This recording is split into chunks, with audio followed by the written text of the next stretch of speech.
दोस्तों, कॉलेज के campus placement में मेरा सिलेक्शन हो जाने के बाद मैं मुंबई की बड़ी कंपनी में जॉब करने लगा और मैं अपनी नौकरी से बहुत ज़्यादा खुश हूँ।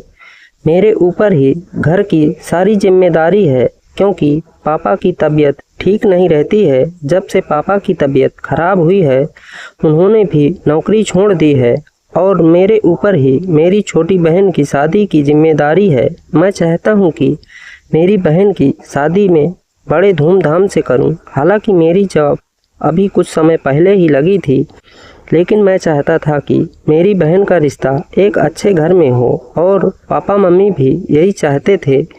मैं जयपुर का रहने वाला हूँ और जयपुर में कभी कभार ही जाया करता था क्योंकि मुझे मेरी जॉब से समय नहीं मिल पाता था। एक दिन मेरे पापा का फ़ोन मुझे आया हुआ था और जब मैं उनसे बात कर रहा था तो उन्होंने मुझे बताया कि बेटा, हम लोग काजल के लिए अब रिश्ता ढूंढने लगे हैं। मैंने पापा से कहा कि पापा, हम लोग काजल के लिए अच्छा रिश्ता देखेंगे। पापा कहने लगे कि हाँ बेटा, हम लोग काजल के लिए अच्छा लड़का ढूंढ लेंगे, तुम बिल्कुल भी चिंता मत करो। मेरे परिवार वालों ने काजल के लिए रिश्ता ढूंढ लिया था और वो लोग काफ़ी अच्छे परिवार से थे। सब लोग शादी के लिए तैयार हो चुके थे, इसलिए अब काजल की सगाई करवानी थी।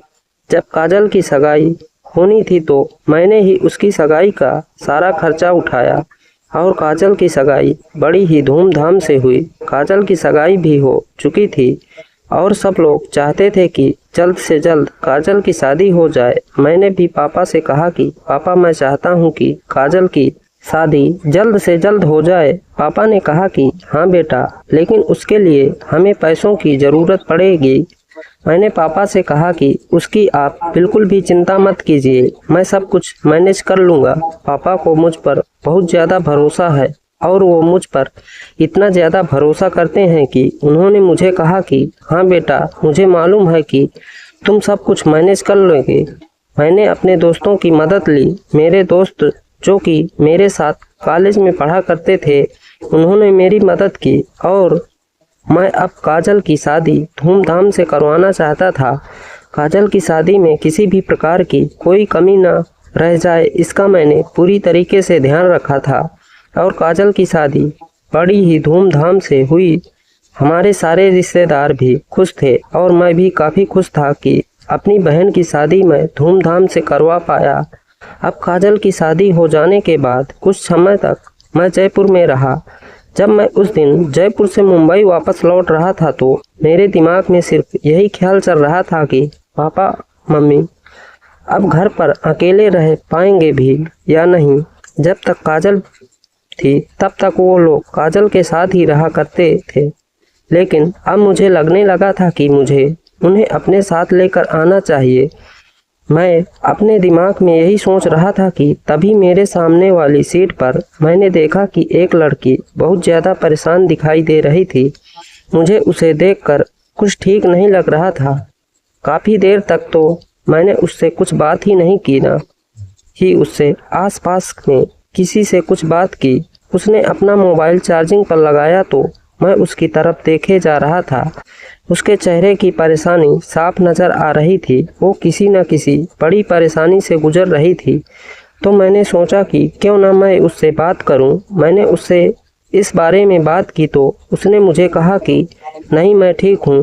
मैंने उसे कहा कि अगर तुम्हें कोई परेशानी है तो मुझे बता सकती हो। वो कहने लगी नहीं, मैं ठीक हूं। और उसके बाद वो मुझसे बातें करने लगी थी।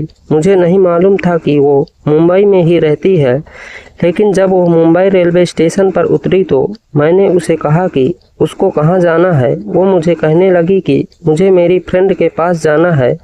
आखिरकार उसने मुझे सब कुछ सच बता ही दिया। वो कहने लगी कि घर में मेरी सौतेली माँ है जो कि मुझे बिल्कुल भी प्यार नहीं करती है और वो मेरा रिश्ता किसी ऐसे लड़के के साथ कराना चाहती है जो कि मुझे बिल्कुल भी पसंद नहीं है। इसलिए मैं घर से बिना बताए ही आ गई हूँ। मैंने कावेरी को कहा कि तुम बेवजह ही परेशान हो रही हो, तो कावेरी मुझे कहने लगी कि नहीं, मैं अपनी फ्रेंड के पास चली जाऊँगी। मैंने कावेरी को उसकी फ्रेंड के घर पर छोड़ दिया था। और उसके बाद मैं अपने घर पर चला आया था। लेकिन मुझे जब भी कावेरी का ख्याल आता तो मुझे यही लगता कि कावेरी के साथ कितना गलत हुआ है। मैंने उस दिन कावेरी को फ़ोन किया। मैंने कावेरी से उसका नंबर ले लिया था और उसके बाद भी मैं कावेरी की काफ़ी बार मदद करता। कावेरी और मैं एक दूसरे को अच्छे से समझने लगे थे और कहीं ना कहीं हम दोनों को एक दूसरे को प्यार भी करने लगे थे। मुझे कावेरी बहुत ही पसंद है और हम दोनों लोग एक दूसरे को प्यार करने लगे थे। मैंने कावेरी को ये बात बता दी थी और कावेरी को भी इस बात से कोई एतराज़ नहीं था, क्योंकि कावेरी भी मुझे प्यार करती थी। अब कावेरी और मैं एक दूसरे के साथ अपना जीवन बिताना चाहते थे, लेकिन समस्या ये थी कि कावेरी के परिवार वाले इस बात के लिए तैयार होंगे या नहीं। कावेरी की सौतेली माँ तो उसे बिल्कुल भी पसंद नहीं करती थी और उसके पापा की तबीयत भी ठीक नहीं रहती है, इसलिए कावेरी नहीं चाहती थी कि उसके पापा को अब कोई भी परेशानी हो। कावेरी और मैं साथ में ही रिलेशन में थे और हम दोनों एक दूसरे के साथ रिलेशन में बहुत ही खुश हैं। जब भी मुझे कोई परेशानी होती तो कावेरी से मैं बात कर लिया करता और मुझे बहुत ही अच्छा लगता। जब मैं कावेरी से बातें करता, कावेरी मुझसे मिलने के लिए अक्सर आती रहती थी।